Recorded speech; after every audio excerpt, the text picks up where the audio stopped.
Congresista Jenny Vilcatoma. Muchas gracias, señora presidenta. A través suyo un saludo cordial a todos los congresistas y la más cordial bienvenida a nuestro invitado, el doctor Francisco Tábara Córdoba. Señora presidenta, respecto a este tema, lamentablemente el Consejo Nacional de la Magistratura ha dejado mucho que desear en los últimos años. La razón de ser de su creación se ha visto cuestionada en los nombramientos y en las ratificaciones de magistrados que no debían serlos. Yo he sido testigo directa de una ratificación que se dio respecto a un magistrado que estaba vinculado a trata de personas y tenía una suspensión vigente, por un lado. Y por el otro lado, también ha fracasado en su deber de llevar a cabo las investigaciones a nivel de fiscales y jueces supremos y a nivel de ver los casos que llegan con propuesta de destitución por magistrados del Poder Judicial como magistrados del Ministerio Público. Después de tanto análisis, después de buscar tantas formas de solución a estos graves cuestionamientos que han desmerecido la imagen de esta institución, he llegado a la conclusión, señora presidenta, que la razón por la que los integrantes del Consejo Nacional de la Magistratura terminan haciendo lo que quieren o trabajando en atención a sus intereses es porque todo se decide con el voto. Porque luego de hacerse un informe en atención al marco legal, de observarse, digamos, irregularidades o determinarse que el magistrado no es idóneo para el cargo o que ha cometido irregularidades graves, existiendo un informe como tal, al final parece que el informe no vale para nada y se gana y se salva un magistrado por el voto.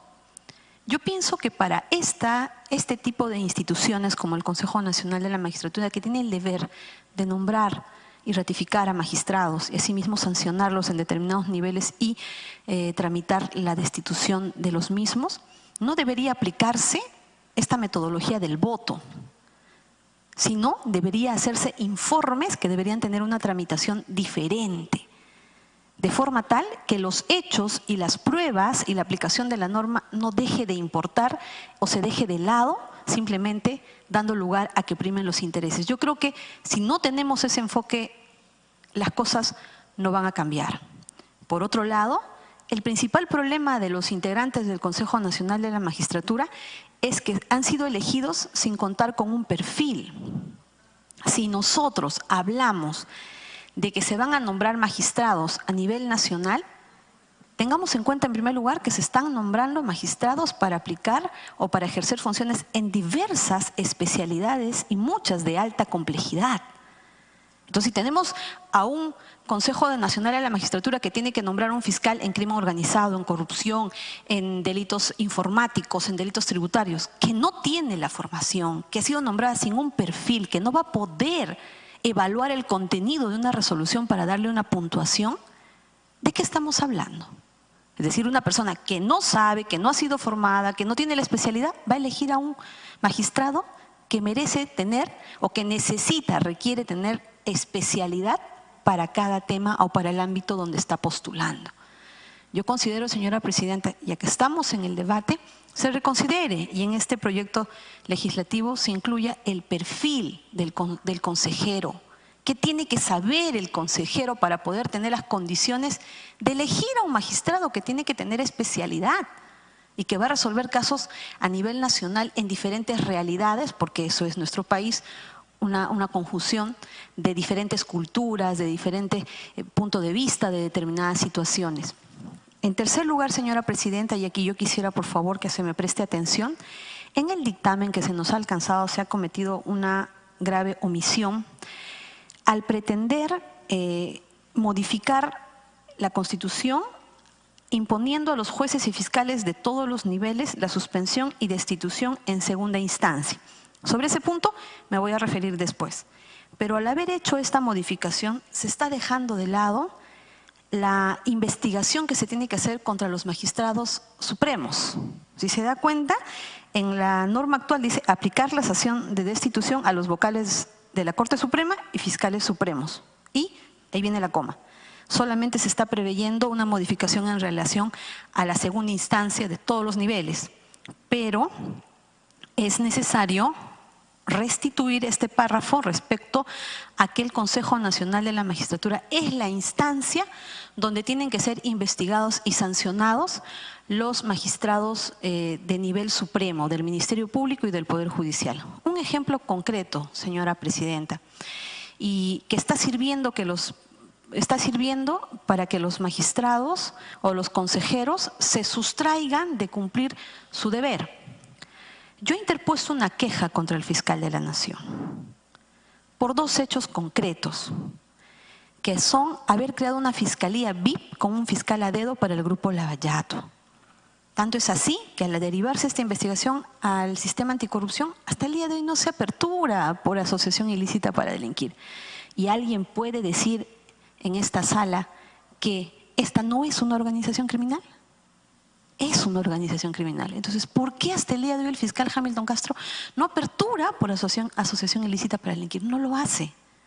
Esa es una razón por la que yo he interpuesto mi queja. Segunda razón, porque emitió una resolución el 2 de agosto, la cual está direccionando que todos los nuevos casos en relación al Lavallato por el delito de lavado de activos vengan obligatoriamente a manos del fiscal Hamilton Castro. Un ejemplo concreto, se ha declarado contra la señora Susana de la Puente, Susana Villarán y otros personajes que también habrían recibido dinero para el financiamiento de sus campañas. Pero el día de hoy les pregunto, hoy, ¿hay una investigación preliminar contra ellos? ¿Se ha allanado sus domicilios? ¿Se está recabando declaraciones? ¿Se está haciendo el levantamiento de todos los secretos bancarios, bursátil, el telefónico? No se está haciendo nada. ¿Y por qué? Porque el fiscal Domingo Pérez, que es el fiscal competente como fiscal de lavado de activos, que ha recibido la noticia criminal, no puede ejercer sus funciones porque hay una resolución dada por el fiscal de la Nación que dice que todos los casos nuevos tienen que ser derivados. Y ahí va mi pregunta al doctor Tábara. Un fiscal, para cuando apertura una investigación y si en el camino se cometen más delitos o identifica la comisión de más delitos conexos, tiene la facultad de ampliar la investigación por otros delitos. Quiere decir que el fiscal de la Nación no necesitaba emitir esta resolución para ampliarle las facultades al fiscal Hamilton Castro. Pero ¿cuál es la razón de ser de esta resolución? Que se intenta direccionar todo lo nuevo que se conozca, para que no lo conozcan los fiscales que recibieron la noticia criminal, sino que obligatoriamente vayan al fiscal Hamilton Castro. Inobservándose incluso las reglas de la acumulación, porque si un fiscal nuevo recibe una nueva denuncia, empieza sus acciones. Y si un fiscal le dice, ¿sabes qué? Yo tengo con antigüedad ese caso, envíamelo, tienen que cumplirse determinados requisitos. Y solo así un fiscal pierde la competencia y el otro lo asume y acumula el caso. Todo eso se está inobservando a razón de esta resolución de la Fiscalía de la Nación que obliga al fiscal Domingo Pérez a remitir todos estos nuevos hechos al fiscal Hamilton Castro. Entonces, se trata de un fiscal supremo. La Oficina de Control Interno Suprema no lo puede investigar. ¿Dónde debemos acudir según el amparo de la norma? Al Consejo Nacional de la Magistratura, por la jerarquía que tiene. Pero ¿qué resulta, señora Presidenta? Que cuando lo correcto sería aperturar una investigación, analizar los hechos en materia de queja, recabar la documentación de las instituciones para verificar si en realidad ese magistrado incurrió y no incurrió en esa infracción, existe el día de hoy la posibilidad que los consejeros decidan no aperturar la investigación. Entonces, ¿a dónde acude uno? ¿A dónde? Para interponer una queja contra un magistrado supremo. ¿A dónde? El Consejo Nacional archivó mi queja indicando de que no habían indicios. Sin embargo, yo he presentado esta resolución a la que yo les hablo, lo he adjuntado.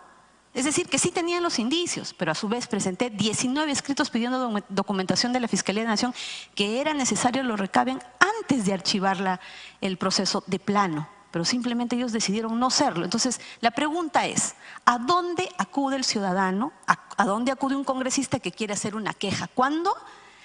El Consejo Nacional de la Magistratura, por favores internos, se sustrae de su obligación. Yo he tomado conocimiento, señora Presidenta, que un consejero es cantante e hizo un concierto y en el concierto descaradamente hablaban de este acuerdo de proteger al fiscal Pablo Sánchez para que dure su gestión. Hacía un concierto de manera pública donde han asistido magistrados del Poder Judicial y del Ministerio Público con esposas y con familiares. Y ahí se hablaba descaradamente que a Pablo Sánchez lo iban a proteger. Y así se dio. Es lamentable, señora presidenta, que lleguemos a ese extremo de desconfianza ante las instituciones. Yo sigo reclamando que la existencia de esta resolución es irregular, pero el Consejo Nacional ya lo archivó. ¿A quién acudimos, señora presidenta? Entonces, debe establecerse, claro, que en este artículo 3, al intentar hacer una modificación sustancial, se ha dejado de lado. Pero yo le pido, señora presidenta, se retome y se esclarezca que el Consejo Nacional de la Magistratura es el órgano competente para iniciar las acciones, para investigar y sancionar. No solamente cuando se trate de una destitución, sino de forma genérica cuando exista una presunta infracción o una inconducta funcional. Porque lamentablemente no existe otro órgano donde podamos acudir a hacer este tipo de quejas, que es lo correcto. Eso no quiere decir que es un golpe a la democracia, eso no quiere decir que uno está persiguiendo al fiscal de la nación. ¿Dónde entonces va a explicar la razón por la que emitió esta resolución? ¿Dónde? ¿Dónde se va a corregir? ¿Dónde se le podría imponer una sanción si se determina que realmente hay direccionamiento? Pero no, como en el Consejo Nacional se resuelven las cosas en conciertos de los integrantes, ¿no? O en el concierto de uno de sus integrantes de manera descarada. Esto es una vergüenza. A continuación, señora presidenta, yo quisiera hacer una reflexión a mis colegas. Cuando una OTSI, que es la Oficina Desconcentrada de Control Interno del Ministerio Público, que existen a nivel nacional, o la OCMA, hace una investigación en primera instancia, lo he visto, yo he trabajado 6 años en una oficina de control interno. He visto muchísimos casos en los cuales se lleva a cabo una apertura, ¿no? Y ahora incluso lo han modificado. Hay incluso comisiones para la apertura, comisiones para decidir si se apertura procedimiento administrativo o no, comisiones y se ha generado el día de hoy un procedimiento largo. Imagínese usted que en las OSIs se toma una decisión, por ejemplo, de destituir, pero la OSI no puede destituir, hace solo un informe. En apelación llega se hace un informe para destituir, ese informe llega a la Suprema. La Suprema le hace un control de legalidad y todavía lo manda a la Junta de Fiscales Supremos. Y si la Junta de Fiscales Supremos pasa el control de legalidad, recién se manda al Consejo Nacional de la Magistratura. Le pregunto, ¿cuántos años pasaron para que se tome la decisión de destituir o no a un magistrado? Mientras tanto, ese magistrado siguió en su puesto, siguió resolviendo casos cuestionables, hasta de la misma naturaleza. Entonces, yo sí estoy de acuerdo, señora presidenta, que ya se vea en segunda instancia, porque hay que romper eso que hasta ahora no ha funcionado, el secretismo. El hecho de que estos procedimientos sean largos, tediosos y que permitan que prescriban, que caduquen y ya finalmente no se pueda aplicar la sanción de suspensión y de destitución. En una primera instancia, muy bien que lo conozcan las OSIs con todas las garantías y que ahí decidan si se destituye o se suspende. Y como segunda instancia que vaya al Consejo Nacional de la Magistratura, que también tiene que cumplir con todo el debido proceso, ¿no? Y garantizando ambas partes, al que queja y al quejado. Pero es necesario de hacer cambio, es el momento de hacer cambio, señora presidenta, porque lamentablemente en tanto tengamos magistrados que siguen decidiendo así en conciertos, ¿no? El futuro de un magistrado, si debe ser o no debe ser investigado, estamos pues prácticamente en un lugar donde ya no hay autoridades o es tierra de nadie. Solicito, señora presidenta, se evalúe la posibilidad, ¿no?, de que se determine un perfil y que el acceso sea por concurso público. Los mejores tienen que ser los que designen a los magistrados. Por lo menos en esta institución considero que es necesario que exista un concurso público en atención a un perfil, que vayan los mejores a nivel nacional, señora presidenta, y que también se prevea cómo es que se investiga aquel consejero que actúa en contra de la norma o inobservando la norma, o como en este caso del fiscal de la Nación, los consejeros simplemente decidieron no aperturar una investigación preliminar que era necesaria. El único camino que queda es interponer una denuncia constitucional contra ellos, pero por inconducta, ¿a dónde acudimos? Los hacemos todopoderosos y finalmente no se solucionan las quejas, no se solucionan las infracciones y generamos impunidad. Por eso, señora presidenta, solicito, le reitero, tener en cuenta mis sugerencias, y también le pido al doctor Francisco Távara, que estoy segura que con su amplia experiencia ha vivido y ha presenciado varios de los hechos que yo he narrado. Muchas gracias. Gracias, congresista Vilcatoma. Finalmente vamos a escuchar al doctor Távara para ya suspender la sesión en el sentido que no tenemos el quórum de reglamento. Vamos a continuar. Gracias, señora presidenta. Voy a tratar de absolver las inquietudes de las preguntas de los 3 o 4 últimos congresistas. El señor Mauricio Mulder dijo que está de acuerdo que sean profesionales del derecho, asesores, calificación de ediciones, etcétera, doctorado. Por ejemplo, esta facultad del Consejo Nacional de la Magistratura que existe desde su ley orgánica original, de ampliar el nuevo número de miembros de 7 a 9, no se ha implementado hasta la fecha. ¿Por qué? Porque es muy complicado y no hay claridad aquí en cómo se haría. Si queremos, por ejemplo, incorporar a los representantes de las organizaciones laborales, ¿a quién va a convocar? CGTP, CTP, SUTEP, que se precise en todo caso. Igual del sector empresarial, estará la CONFIEP, la Sociedad Nacional de Industrias, se elegirán en CADE, o quién. Esto es muy complicado y por eso es que no se ha implementado hasta la fecha. Han habido intenciones, esto habría que aclararlo porque veo que se está reproduciendo casi literalmente en el texto sustitutorio. De acuerdo con el congresista Mauricio Mulder, que la Constitución no puede ser reglamentarista, los requisitos y las incompatibilidades deben estar en la ley orgánica del CNM. Creo que el señor Mauricio Mulder ya no está acá, pero parece que no participaba de la creación del Consejo Nacional de la Magistratura, pero habría que recordar que el Consejo Nacional de la Magistratura no se crea en la última Constitución de 1993, se mejora para mí, pero fue creado en la Constitución de 1979, que es una de las constituciones más avanzadas. Obviamente ahí tenía facultades más restringidas, solamente proponía una terna y decidía el presidente de la República, pero se ha ido avanzando, se mejoró. En Estados Unidos, efectivamente, nombra el presidente de la República a todos los jueces de la Corte Suprema de Estados Unidos, que tiene mucho prestigio, que son 9, son vitalicios. El presidente de la República, inclusive en Estados Unidos, elige al presidente de la Corte Suprema y va a ser de por vida. Lo ratifica el Congreso, pero tengamos en cuenta que es una democracia mucho más avanzada, y por eso la Corte Suprema de Estados Unidos goza de mucho prestigio. El apetito presupuestivo, a veces, bueno, pues no sé si será un neologismo. Hoy día voy a recurrir al DRAE para ver si es un neologismo o ya existe en nuestro léxico. La preocupación sí comparto respecto a que hay que mejorar los requisitos.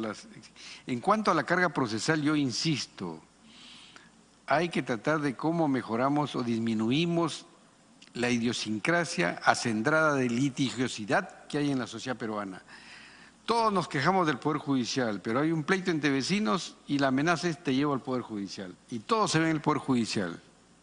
Y esto por eso digo, hay que retomar. Yo pediría con agrado que el Ministerio de Justicia o alguien retomara para replantear o relanzar la conciliación que se creó con bombos y platillos y ahora es un mero trámite, pero a ver, se podría evitar, cortar, que se judicialice muchas controversias. Y de acuerdo a lo que dijo creo que el sistema judicial de cada país camina paralelo al avance de las democracias. Tenemos Uruguay, sistema judicial más comparable, Chile, mucho más, y nosotros estamos avanzando, estamos a tabla media, no estamos a la cola tampoco. En cuanto al congresista Lescano, tampoco no está presente, pero obviamente por respeto, que sea la segunda instancia y en primera instancia el Poder Judicial, el espíritu y cuerpo, ya yo rechacé esa o torongo no come torongo, que nos imputan a todos, no solamente al Poder Judicial, ¿no? Con todo respeto, sí. Sí, yo convengo totalmente con el congresista Lescano que esto de la elección universal, libre, etcétera, etcétera, no garantiza la selección de mejores candidatos. Obviamente, estaba el congresista Lescano escuchándome, no estoy hablando nada malo, ¿eh? No, estoy de acuerdo con usted ahí. Esto supuestamente daría legitimidad de origen. que se haga esa elección universal. Pero lo más importante creo que es la legitimidad de ejercicio. En cuanto a los magistrados designados por la Corte Suprema y el Ministerio Público, yo creo que debe mantenerse el sistema vigente y que debe ser un juez cesante o jubilado. Y hay que insistir, hay que ser muy creativo en la elaboración, regulación de los requisitos. Ahí está creo que la clave. El congresista Lapa cuestionó también el miembro elegido por la sala plena. Somos 20 magistrados supremos, es una propuesta que se respeta, se comparte, pero digo que no contribuye a la presunta o supuesta democratización por hacer elección universal, no garantiza de ninguna manera una buena elección. Vienen las campañas, vienen aportes, vienen apoyo, formar lobbies, formar grupos de jueces, eso creo que es negativo. Y evitar la politización del Poder Judicial, sí, en el buen sentido de la palabra, evitar la política partidaria. El ciudadano, tanto del Poder Judicial, el magistrado del Poder Judicial como el Ministerio Público participa en un acto político fundamental, que es votar, porque no puedes ser miembro de un partido político. No olvidemos que un miembro titular de la Corte Suprema pasa a presidir el Jurado Nacional de Elecciones cada 4 años. De tal manera que no puede estar desvinculado de la política desde un punto de vista axiológico, no partidarizado, eso sí estamos de acuerdo. La clave es tratar de que lleguen al Consejo de la Magistratura y obviamente de ahí al Poder Judicial y Ministerio Público profesionales con formación ética, en valores, educación, que es la clave. No olvidemos que los magistrados del Consejo Nacional de la Magistratura son jueces de jueces. El doctor Quintanilla no debe politizarse, de acuerdo, ya reitero, ya hice la respuesta. La permanencia de magistrados en evaluación permanente, también de acuerdo. Evaluación debe ser permanente. Si mejoramos la evaluación permanente y el sistema de control, haría innecesaria el sistema de ratificación. En lo atinente a la participación paritaria de hombres y mujeres estamos avanzando, ya en el ámbito electoral tenemos pues las cuotas, ¿no? Las cuotas que ahí nos llevan unos países como México, Bolivia, llevan la delantera, que han llegado a la participación paritaria, igualmente Ecuador. Pero hay que tener mucho cuidado, por ejemplo, no tenemos un registro de comunidades campesinas, pueblos nativos indígenas. Y creo que ellos tienen su propia dinámica, tienen su propia jurisdicción reconocida en la Constitución. Esto complicaría aún más, ¿no? Yo tengo abierta mi mente a los cambios. En lo que se refiere a la congresista Vilcatoma, yo creo que más que todo ha sido una reflexión de ella sobre un caso en particular que le preocupa justificadamente a ella, pero creo que no puedo, yo no soy el llamado a referirme en esta, porque yo formo parte del Poder Judicial, no del Ministerio Público. Y las preguntas que se ha planteado de ella, obviamente habría que reflexionar en la respuesta. De que debe haber informes según procedimiento, tanto de ratificación o cuestionamiento, si me permite, no olvidemos que las resoluciones del Consejo de la Magistratura son motivadas ahora, ¿no? Congresista Vilcatoma. Muchas gracias, señora presidenta. Y bueno, es cierto, las resoluciones del Consejo son motivadas, pero imagínese, señora presidenta, que en la queja que interpuse contra el fiscal de la Nación, incluso solicité el uso de la palabra y no se me concedió y lo archivaron. Pero fíjese usted la resolución que acaban de publicar de la Fiscalía de la Nación. ¿Sabe, señora presidenta? El tiempo nos da la razón. Están decidiendo que el fiscal Domingo Pérez conozca todos los hechos en materia de la declaración del señor Barata. Incluso me amenazan con denunciarme por difamación. Lo que denunciamos, señora presidenta, es justo y de derecho y es bueno para nuestro país. Mire, señora presidenta, acaban de publicar esta resolución. Y ahora el Consejo Nacional de la Magistratura, ¿qué va a hacer? ¿Va a reabrir mi caso? Tendría que reabrirlo, señora presidenta. Ese es el problema. Las instituciones no pueden ser tierra de nadie. Tienen que existir procedimientos claros, concretos, que permitan que un magistrado en el nivel supremo, si es cuestionado por una inconducta funcional, sea investigado y no archivarse de esta manera como se ha archivado. Es más, señora presidenta, la resolución que decide el archivo de mi caso, de mi queja, no me ha sido notificada hasta el día de hoy. Imagínese. Muchas gracias, señora presidenta, y le pido disculpas por la interrupción. Gracias a usted, congresista. Doctor Tábara, puede Para concluir. terminar, creo que le han dado la razón a la congresista Vilcatoma, en buena hora. En cuanto al concierto de música, bueno, no estuve ahí yo, felizmente. ¿no? Y si usted ha trabajado 6 años en un órgano de control del Ministerio Público, me imagino, ¿no? Efectivamente, muchos se burocratizan. Había que trabajar perfeccionando los reglamentos para hacerlos más céleres y evitar procedimientos largos que conlleven a la prescripción. Bien, yo agradezco la atención recibida aquí en esta importante comisión del Congreso de la República. Y bueno, estaremos aquí, vendrá otra oportunidad el doctor Duberlí. Muchas gracias, agradecemos al doctor Tábara por su excelente exposición, por los alcances que nos ha dado, por su experiencia, y damos por levantada la sesión considerando que no tenemos el quórum reglamentario. Gracias, señores congresistas.